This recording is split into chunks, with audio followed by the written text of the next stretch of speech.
kita melihat adanya peningkatan kasus ya yang terjadi saat ini, dan kemungkinan besar ini adalah disebabkan adanya varian Omikron ya yang kita lihat mulai mendominasi.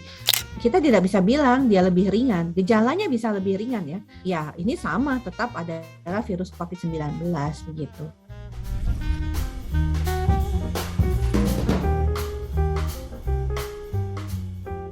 Selamat pagi, Dokter Siti Nadia Tarmizi. Terima kasih sebelumnya nih udah bergabung dengan kami untuk berdiskusi tentang persiapan gelombang ketiga COVID-19 ini ya, Dokter.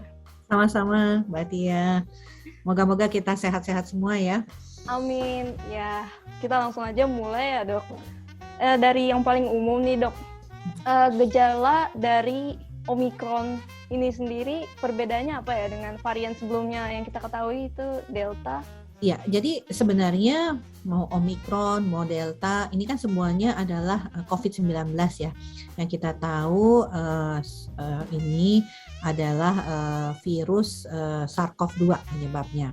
Nah, virus SARS-CoV-2 ini kemudian dia terjadi mutasi karena bagian daripada kondisi alami untuk si virus tadi bertahan hidup. Jadi dia bertahan hidup kan dia harus beradaptasi. Bentuk adaptasinya itu terjadi mutasi. Nah, mutasinya ini bisa menjadi fatal, bisa merugikan virus itu sendiri, atau juga mutasi itu tidak berdampak apa-apa dengan virus itu. Nah, tapi kemudian atau juga virus tersebut bisa mematikan ya, mutasi tadi bisa mematikan virus tersebut. Nah, yang perlu diperhatikan adalah mutasi virus yang terjadi itu yang kemudian berdampak kepada manusia sebagai hostnya. Ya. Nah, Omikron kalau kita lihat adalah mutasi yang dikategorikan oleh WHO sebagai mutasi harus diperhatikan. Nah, gejalanya sendiri sebenarnya tidak terlalu berbeda ya. Dikarenakan memang kalau kita lihat pada saat kita menghadapi varian Omikron saat ini, sebagian besar dari bukan hanya Indonesia ya, tapi masyarakat dunia itu sudah mendapatkan vaksinasi, sehingga kemudian kita tahu dengan vaksinasi kan memberikan proteksi, terutama adalah kematian dan tingkat keparahan. Tapi juga dengan divaksin kita menjadi gejalanya jauh lebih ringan, bahkan tidak bergejala, karena virus tadi yang mau bereplikasi bertambah banyak di dalam tubuh manusia itu bisa dinetralisir oleh titer antibodi yang ada dari vaksinasi tadi, sehingga gejalanya lebih ringan. Nah, kalau mau tahu gejala-gejalanya apa ya, karena dia sebenarnya penyakit saluran infeksi saluran pernafasan ya, jadi otomatis sebenarnya gejala itu sama seperti infeksi-infeksi flu lainnya. Jadi mulai batuk, pilek ya, sakit tenggorokan, rasa pegal-pegal di seluruh tubuh ya, tidak nyaman ya, sampai dengan kehilangan penciuman, kehilangan rasa ya, diare ya, bisa juga muncul mual, muntah ya. Jadi gejalanya sebenarnya hampir sama dengan seperti misalnya waktu kemarin kita menghadapi varian Delta. Tapi kita melihat bahwa dengan varian Omikron ini umumnya gejala yang paling sering muncul itu hanya sakit tenggorokan, batuk ya, kemudian ada demam, kemudian pilek ya, hidung pilek terus gitu ya, dan rasa pegal-pegal seluruh tubuh kita.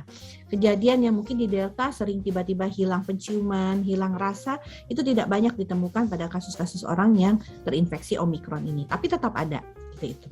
Berarti dapat disimpulkan itu varian Omikron ini lebih ringan dengan ketimbang Delta kemarin ya, Dok? Secara profil dia lebih banyak mutasinya dibandingkan varian Delta. Tapi kalau kita lihat dampak yang ditimbulkan, karena tadi kita sudah punya proteksi, jadi otomatis kan yang berat, yang meninggal itu lebih sedikit daripada varian Delta. Tapi kita tidak bisa bilang dia lebih ringan, gejalanya bisa lebih ringan ya. Tapi apakah Omikron ini lebih berat atau tidak, ya ini sama, tetap adalah virus COVID-19 begitu. Oh baik dok. Nah, mungkin ada cara penanganan tersendiri untuk varian baru ini atau penanganannya sama saja dengan varian yang lama?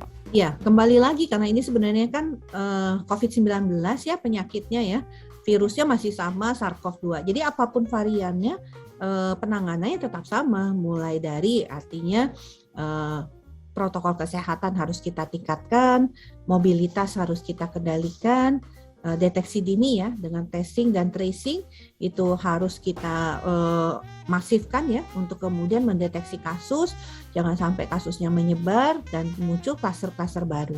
Dan terakhir adalah percepatan vaksinasi. Jadi kita tahu bahwa apapun variannya kan virusnya tetap SARS-CoV-2, tetap penyakitnya COVID-19 dan intervensinya masih tetap sama. Hanya saja berbeda mungkin intensitasnya. Kita tahu waktu varian Delta kita menarik rem darurat ya. Pada waktu saat ini tidak dipandang atau belum dipandang perlu ya untuk melakukan rem darurat. Berarti dari yang kita lihat kan pada saat pertengahan 2021 kemarin kita memang menghadapi gelombang kedua itu varian Delta ya, dokter. Apakah dari varian Delta kemarin itu varian ini lebih dikhawatirkan, jadi nggak begitu ya dok? Dikhawatirkan kita bisa sedikit bernafas lega karena kasus-kasus yang berat dan kematian itu proporsinya lebih sedikit. Jadi kalau kita lihat sekarang kan kemarin 63.000 kasus positif ya, tetapi kematian kita 206. Berbeda dengan saat Delta, pada saat puncak kasus kita 56.000, kasus kematian sudah mencapai 2.500. Dan tingkat keterisian tempat perawatan itu sudah lebih dari 60%. Kalau sekarang masih di bawah 60% ya. Jadi artinya kalau kita lihat tadi, orang yang membutuhkan perawatan rumah sakit, orang yang sakit berat atau membutuhkan perawatan kritis, itu jauh lebih sedikit pada varian Omikron ini. Tapi ingat kenapa lebih sedikit? Karena orang sudah divaksin ya. Jadi untuk orang-orang yang belum divaksin atau baru dapat 1 kali vaksin, terus dia punya komorbid, apalagi dia lansia, resiko kematian dan tingkat keparahan itu masih sama atau bahkan bisa lebih tinggi daripada varian Delta. Baiklah dokter, dari penjelasan dokter tadi kita sudah cukup mengenal ya kira-kira apa dan bagaimana sebenarnya varian Omikron ini. Kemudian selanjutnya saya akan mengarahkan tema ke seputar vaksin ya dok. Dimulai dari bagaimana vaksin sebelumnya itu ya dok ya, dosis yang kita tahu dosis pertama dan dosis kedua itu bereaksi terhadap varian Omikron yang sekarang ini dok. Iya, jadi dosis 1 dan dosis kedua tentunya kita tahu bahwa untuk vaksinasi COVID-19 harus dilakukan 2 dosis ya, untuk bisa titer antibodi yang muncul itu optimal ya. Nah tentunya tadi disampaikan kalau baru 1 dosis itu baru 40%-nya muncul proteksi ataupun titer antibodinya. Tapi kalau kita sudah divaksin sampai dengan 2 kali, itu bisa mencapai lebih dari 95%. Nah, tapi seiring dengan waktu, ya, vaksin tersebut akan turun efikasinya. Itu sudah ada studinya, kalau lebih dari 6 bulan, efikasi itu akan turun. Makanya pemerintah mengambil kebijakan untuk melakukan booster, untuk meningkatkan proteksi dan meningkatkan antibodi kita kembali ya setelah jarak waktu yang lama, ditambah juga beberapa jenis mutasi yang memang mengakibatkan si vaksin tadi bisa dikelabui oleh atau imunitas kita ya bisa dikelabui oleh virus yang bermutasi tadi. Nah ini tentu dampaknya apa? Proteksi ya tadi tingkat keparahan dan kematian dan juga bahkan terhadap gejala-gejala karena pada saat virus masuk langsung dinetralisir oleh antibodi kita, ya dia nanti bisa tidak merasakan gejala atau gejalanya malah ringan sekali begitu. Begitu dokter. Berarti efektivitas vaksin itu memiliki rentan waktu tersendiri gitu ya dok? Ya sampai saat ini 6 bulan terjadi penurunan. Tapi 6 bulan itu turun bukan berarti dia jadi tidak efektif. Nah, tapi kan kita nih melawan Omikron nih yang tadinya dikatakan mutasinya jauh lebih banyak, kemudian bisa mengelabui sistem kekebalan tubuh kita, makanya kemudian diberikan booster tadi. Jadi itu pentingnya vaksin booster sendiri itu. Iya, betul. Termasuk vaksinasi booster. Makanya vaksinasi primer harus kita kerjakan, vaksinasi booster pun juga harus kita kerjakan. Jadi misalkan ada kasus seperti ini, ada seorang yang sudah melakukan vaksin dosis pertama gitu ya dok. Mhm. Tetapi kemudian orang tersebut mengidap penyakit tertentu sehingga dia harus menunggu selama beberapa bulan untuk bisa vaksin lagi. Itu vaksinnya apakah akan dilanjutkan ke dosis kedua langsung atau harus kembali ke dosis pertama lagi dok? Iya, tentunya sekarang sudah ada ketentuan baru ya.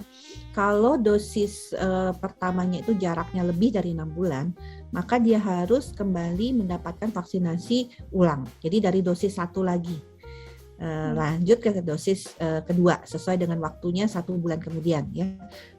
Atau 2-3 bulan kemudian untuk AstraZeneca. Tapi kalau jaraknya itu masih di bawah 6 bulan, dia tinggal melanjutkan vaksinasi tersebut dengan merek apapun ya. Jadi kalau kemarin mungkin dia disuntiknya Sinovac, sekarang kan Sinovac sudah tidak kita gunakan lagi ya, karena Sinovac saat ini sudah kita berikan hanya untuk anak-anak usia 6 sampai 11 tahun ya.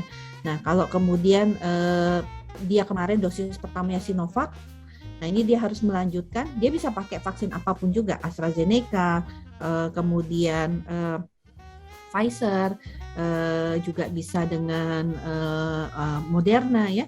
Jadi bisa menggunakan jenis vaksin apapun. Jadi melanjutkan dengan jenis vaksin apapun ya dok ya, bukan berarti kalau dia ganti AstraZeneca dia harus dosis pertama AstraZeneca lagi ya dok? Iya, kalau misalnya saat ini kalau dia AstraZeneca, ya kalau saat ini tersedianya AstraZeneca, dia gunakan AstraZeneca. Tapi kalau kemudian ada Pfizer, tidak masalah, bisa menggunakan juga Pfizer. Kalau booster sendiri bagaimana dok? Apakah harus diutamakan, misalkan seseorang belum vaksin dosis pertama dan dosis kedua, apakah kita harus mengutamakan vaksin booster dulu atau harus vaksin dosis pertama dan dosis kedua? Yang pasti dosis booster itu kan diberikan setelah vaksin primer ya. Jadi sesudah dia mendapatkan dosis 1 dan dosis kedua, baru dia mendapatkan vaksin booster. Namanya vaksin booster kan, berarti harus sudah dapat yang dasar dulu. Dasar itu yang primer tadi gitu. Jadi harus dosis 1, dosis kedua ya. Kemudian kita berganti tema lagi nih dokter. Sekarang mengenai tes COVID ya dok. Ya, Oke. Pertama-tama kapan sih ya dok ya waktu yang tepat untuk tes COVID ini? Kalau kita habis kontak erat, misalnya kita dengan teman kerja ya, kita tahu teman kerja kita itu positif dan kemarin kita habis ngobrol berdekatan dengan dia 15 menit ya, apalagi kalau nggak pakai masker begitu ya, itu kita dianjurkan langsung untuk tes, baik dengan rapid antigen ataupun dengan PCR. Setelah tes kita harus karantina 5 hari walaupun hasilnya negatif ya. Kalau negatif pun kita tetap karantina 5 hari untuk melihat apakah kondisi kesehatan kita nanti memburuk atau ada gejala tanda-tanda. Nah di hari kelima setelah karantina, kalau kita sudah sehat, kita bisa melakukan tes ulang. Kalau kita negatif, ya berarti kita tentunya tidak mendapatkan penularan dari COVID-19. Nah kalau kita ada gejala, itu harus langsung tes juga, karena perlu diingat, Omikron ini kan gejalanya ringan biasanya. Umumnya tadi saya sampaikan batuk, pilek, sakit tenggorong ya terutama ya. Batuk dan sakit tenggorokan sama badan tuh terasa pegel sekali gitu rasanya ya. Nah itu seringkali masyarakat melihat mengatakan, saya kayaknya flu biasa begitu. Nah ini sebaiknya di masa seperti ini, di masa kita saat terjadi peningkatan kasus disebabkan Omikron, maka sebaiknya kita lakukan tes segera. Jadi kondisi-kondisi itu ya. Jadi kalau kita ada gejala, kita kontak erat, tes segera mungkin. Pakai PCR atau antigen. Kemudian kita lihat beberapa lama ini kan ada kasus-kasus seperti kesalahan hasil tes antigen dan PCR ya dok. Kalau dari dokter sendiri itu penyebab kesalahan hasil tes itu sejauh ini apa ya dok? Ya, yang pertama lah lebih pada human error ya. Kalau kemudian mendapatkan hasil tapi belum periksa, ya itu kan berarti yang mengentry datanya ya, yang kemudian pada waktu mendapatkan mengentry data kemudian tidak mencek lagi apakah ada kecocokan identitas dengan kemudian data yang ada ya. Yang kedua adalah perbedaan hasil tes bisa saja terjadi karena pemeriksaan tes itu kan sangat tergantung dengan petugas misalnya yang mengambil spesimennya, swabbernya itu kan tergantung keterampilan dia gitu ya untuk bisa mendapatkan spesimen itu yang terbaik.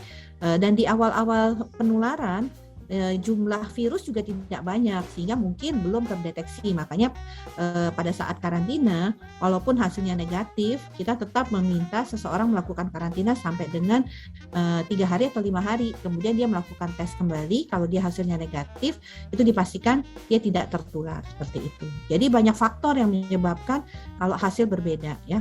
Dan kalau berbeda hari itu sangat memungkinkan karena bisa saja kemarin itu dia masih pada fase sakit ya.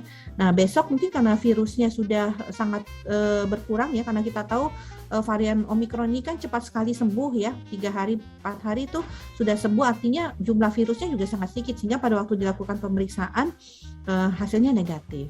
Jadi banyak hal kalau memang itu human error, salah entry, salah ketik ya, itu artinya pihak manajemen ya yang harus mencek kembali. Kemudian kalau dilakukan pemeriksaan tes ke laboratorium lain ya banyak faktor juga karena bisa saja petugas laboratorium lain kemampuan mengambil spesimennya berbeda begitu ya kan, sehingga lebih tidak pas dalam mengambil spesimennya gitu. Atau tadi waktunya bisa saja di akhir atau di awal infeksi itu juga bisa membuat hasil berbeda. Si human error dan faktor waktu juga ya dok ya? Iya betul.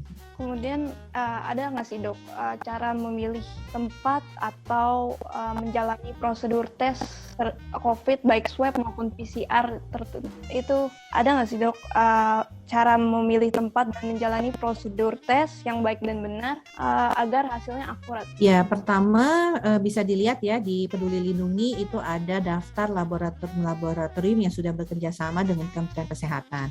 Ya setidaknya bisa menggunakan salah satu laboratorium tersebut.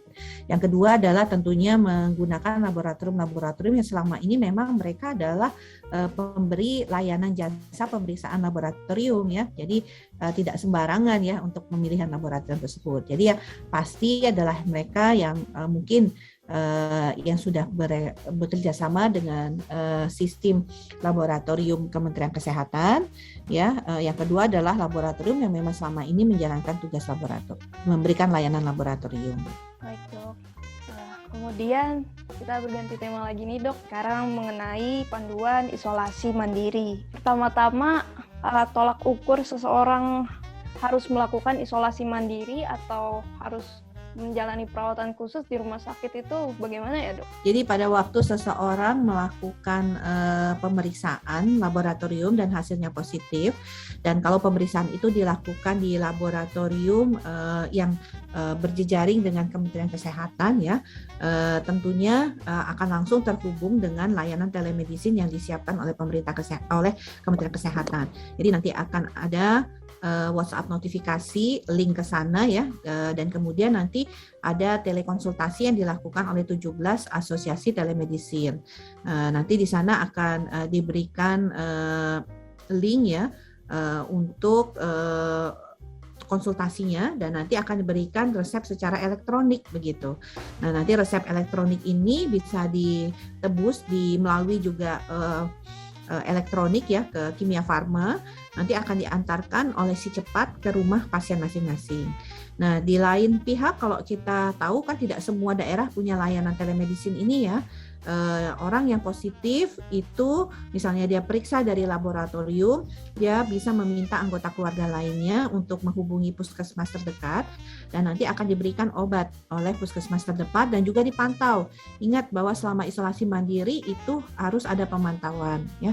Nah yang ketiga adalah melalui layanan rawat jalan baik puskesmas ataupun rumah sakit, terutama rumah sakit pemerintah dan swasta yang juga punya layanan telemedicine ya. Jadi banyak akses untuk mendukung masyarakat melakukan layanan isolasi mandiri tadi ya melalui layanan telemedicine. Karena kita tahu kasus yang meningkat karena varian Omikron ini kan bisa 2 kali lipat, 3 kali lipat, sehingga pasti tidak mungkin pasien tersebut semuanya dirawat di fasilitas pelayanan kesehatan. Makanya kemudian yang ringan dan tidak bergejala itu diminta untuk melakukan isolasi mandiri.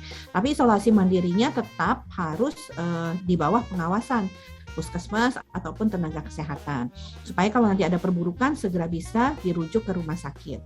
Nah, syarat-syarat melakukan isolasi mandiri adalah usianya tidak lebih dari 45 tahun dan tidak punya komorbid.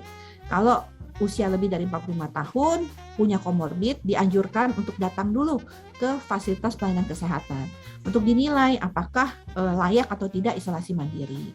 Yang kedua adalah komitmen nih, selama isolasi mandiri nggak jalan-jalan gitu ya, artinya betul-betul melakukan isolasi. Ketiga adalah punya ruangan untuk melakukan isolasi mandiri, bukan ruang tamu ya, karena zaman COVID ini kita jarang terima tamu, jadi saya isolasinya di ruang tamu. Ya enggak, jadi memang harus ruang terpisah, tertutup dari anggota keluarga lain. Nah, yang keempat punya akses untuk pemeriksaan suhu dan juga oksipulsmetrik untuk melihat apakah takut kalau nanti saturasinya turun ya, seperti itu. Sehingga menjadi penting bahwa kita memantau terus ya tingkat perubahan gejala, jangan sampai terjadi keparahan. Baik dokter. Kalau berapa lama isolasi itu sendiri, apa yang menentukan lamanya tersebut ya dok? Iya. Jadi isolasi saat ini sebenarnya 10-14 hari ya. Tetapi kita tahu varian Omikron ini cenderung ringan ya. Dan dikatakan katanya 3-5 hari itu udah sehat, tidak merasa sama sekali gejalanya, hilang ya. Nah, jadi isolasi kita tahu dari kita dinyatakan positif, kita melakukan isolasi 10 hari ke depan ya. Kalau kita tidak ada gejala, sudah melakukan isolasi 10 hari, nggak perlu periksa PCR lagi. Jadi setelah 10 hari kita dinyatakan selesai isolasi ya. Jadi kontak puskesmas, sudah 10 hari saya isolasi, udah nggak ada gejala, terus berarti saya selesai isolasi, supaya bisa dapat juga surat pernyataan selesai isolasi ya. Tapi kalau kita masih ada gejala, harus ditambahkan 3 hari bebas gejala, baru kita dinyatakan selesai isolasi.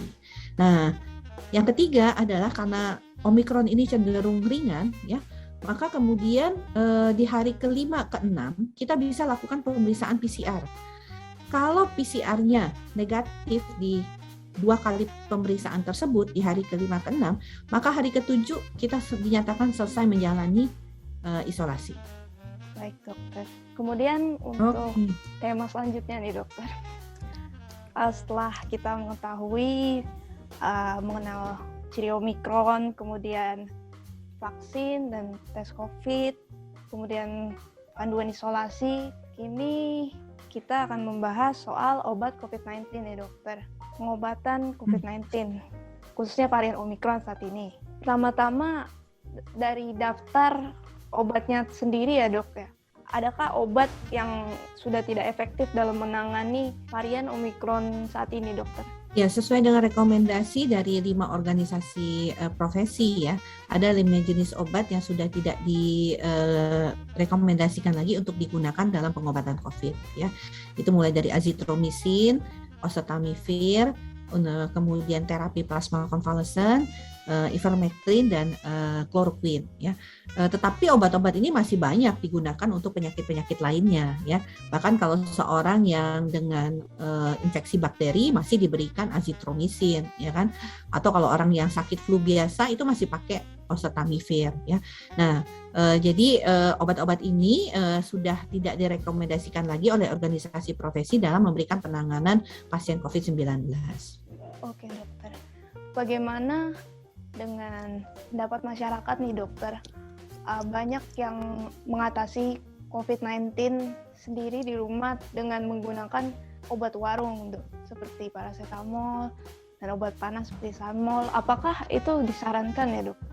Ya, obat warung itu adalah sebenarnya obat-obat yang sifatnya obat bebas ya.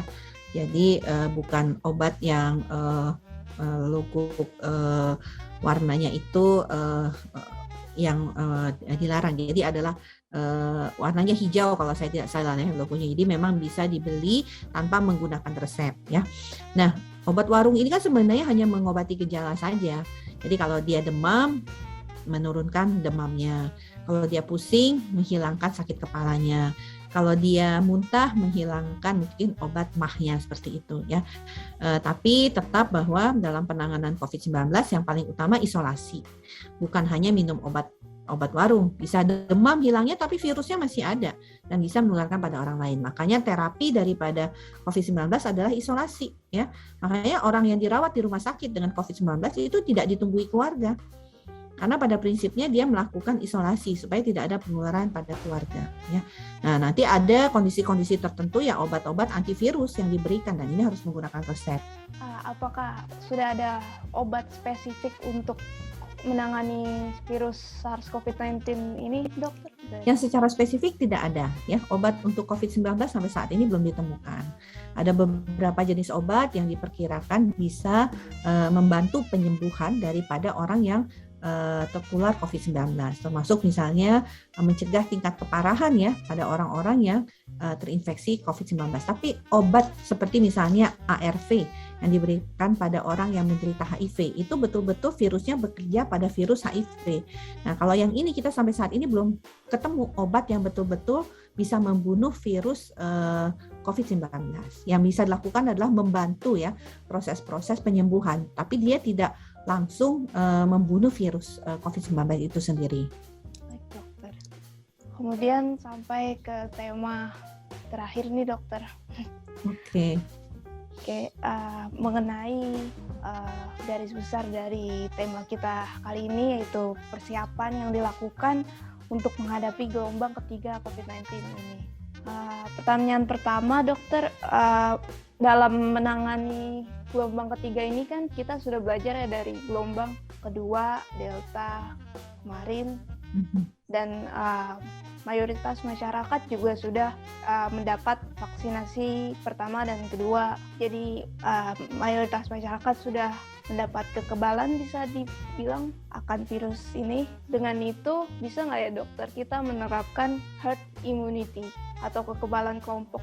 Ya, jadi kalau kita bicara mengenai kekebalan kelompok, beberapa ahli mengatakan kita sudah mencapai kondisi kekebalan kelompok ya, karena mengingat situasi ya bahwa sudah banyak orang yang terinfeksi, tetapi kemudian memiliki kekebalan ya seperti itu ya. Jadi kalau kita lihat kondisi tersebut sangat memungkinkan bahwa kekebalan kelompok itu sudah terjadi.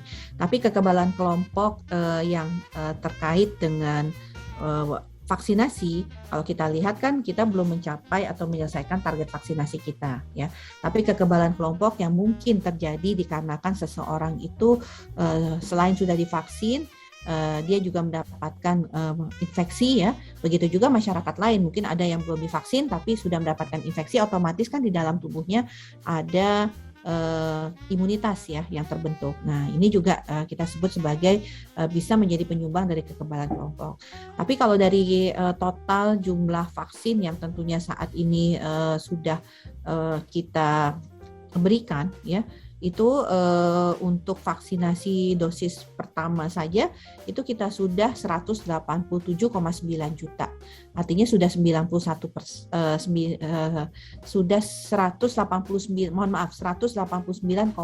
juta. Artinya sudah 91% ya.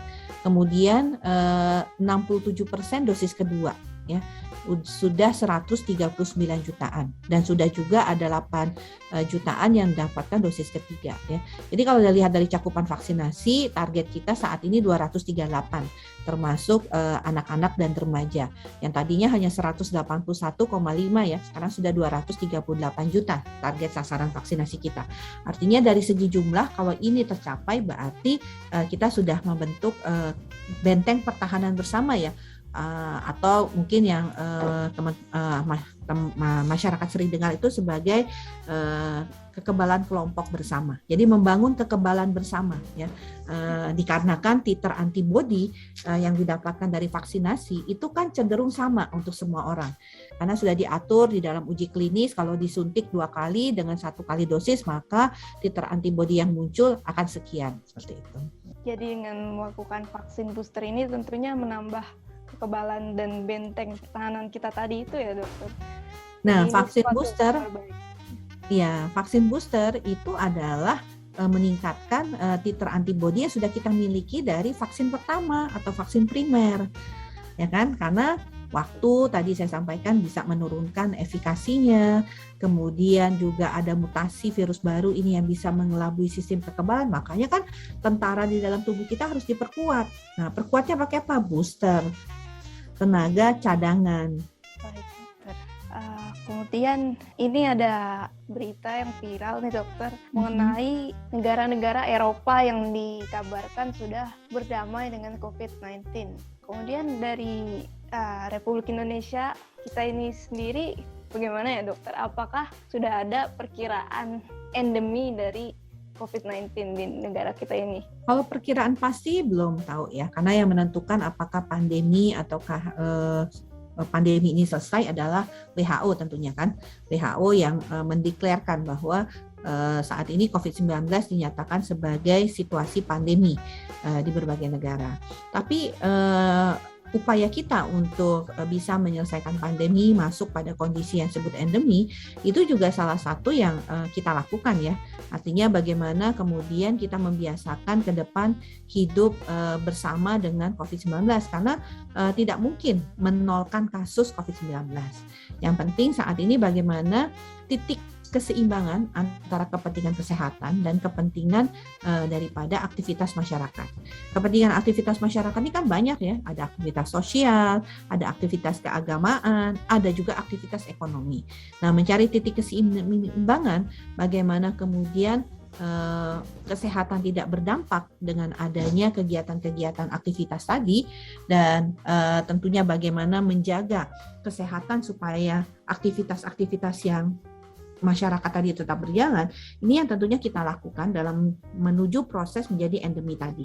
Kapan waktunya tidak ada yang tahu, tapi kita berusaha untuk menuju ke sana.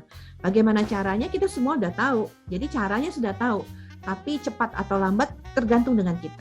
Bagaimana kepatuhan kita, konsistenan kita, dan upaya-upaya kemudian misalnya vaksinasi, mengurangi mobilitas, itu dipahami bersama dan dilakukan secara bersama. Baik dokter. Kalau untuk strategi pemerintah nih untuk menghadapi gelombang ketiga ini, ada sesuatu yang dipelajari tidak dari gelombang sebelumnya? Ya, yang pasti bahwa gelombang Delta itu mengajarkan kepada kita ya, kita bisa lihat kasusnya sangat tinggi kan pada waktu varian Delta. Nah, bahkan sekarang sudah lebih tinggi lagi. Nah, karena sudah lebih tinggi lagi, ya kita belajar dong menyiapkan diri kita. Jangan sampai kemudian terjadi kendala ya terkait peningkatan kasus. Artinya tadi bagaimana mencegah supaya beban fasilitas pelayanan kesehatan tuh nggak berat. Caranya jangan sampai orang banyak yang jatuh kepada kondisi yang parah ataupun butuh perawatan serta tentunya membutuhkan tempat-tempat ICU.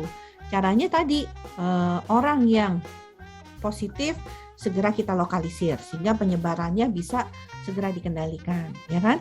Kedua, tes cepat kalau orang tahu sakit, dia kan pasti istirahat, ya kan? Nah, jadi dia akan lebih waspada menjaga kesehatannya sehingga dia nggak akan jatuh pada kondisi yang berat, ya. Nah, yang lain tentunya yang kita lakukan ya tetap ya percepatan vaksinasi karena vaksinasi tadi kan memberikan perlindungan kepada kita. Ingat masih ada tadi orang-orang yang tidak divaksin, orang-orang yang punya komorbid, orang-orang lansia itu resikonya sangat besar tetap dari untuk mendapatkan keparahan COVID-19 maupun kematian. Baik dokter, sebelum kita menutup diskusi kita kali ini, apakah ada pesan sendiri dari dokter untuk masyarakat menghadapi gelombang ketiga COVID-19 saat ini, dokter? Ya, jadi kita melihat adanya peningkatan kasus ya yang terjadi saat ini, dan kemungkinan besar ini adalah disebabkan adanya varian Omikron ya yang kita lihat mulai mendominasi peredaran virus COVID-19 di negara kita. Walaupun penularan varian Omikron ini cepat dan gejalanya ringan bahkan tidak bergejala, tetap ada resiko untuk tingkat keparahan dan kematian, terutama pada orang-orang yang belum mendapatkan vaksinasi ataupun mereka yang sudah mendapatkan vaksinasi baru 1 kali, jadi vaksinasinya belum lengkap. Yang kedua, resikonya adalah pada lansia, makin bertambahnya usia, resiko kematian dan keparahan meningkat 4-6 kali lipat lebih tinggi. Kemudian yang terakhir adalah orang punya komorbid atau penyakit penyerta. Apalagi kalau penyakit penyertanya lebih dari 1 dan tidak terkontrol dengan baik. Ya. Jadi tentunya kami menghimbau pada masyarakat tetap waspada, ya, tetap lakukan protokol kesehatan dengan benar. Segera tes, jangan takut dites, jangan takut di COVID kan ya, karena saat ini menjadi sangat penting untuk kita segera tes supaya kita tidak sakit parah dan kita tidak jadi sumber penularan untuk anggota keluarga kita di sekitar kita. Ya. Dan juga untuk rekan kerja kita, untuk sahabat-sahabat kita ya, kalau kita tes segera, kita tahu kita positif, kita segera lakukan isolasi mandiri. Nah terakhir tentunya vaksinasi. Saat ini pemerintah sudah memulai vaksinasi booster. Kalau nanti sudah dapat tiketnya, segera mendapatkan vaksinasi. Dan untuk yang belum lengkap vaksinnya, segera dilengkapi ya. Karena pemerintah saat ini sudah sangat mempermudah untuk masyarakat mendapatkan vaksinasi dan melengkapi vaksinasinya. Demikian, tetap jaga kesehatan, kami berharap ya, dan tetap waspada. Terima kasih Dr. Siti Nadia Tarmizi. Sama-sama Tia, terima kasih.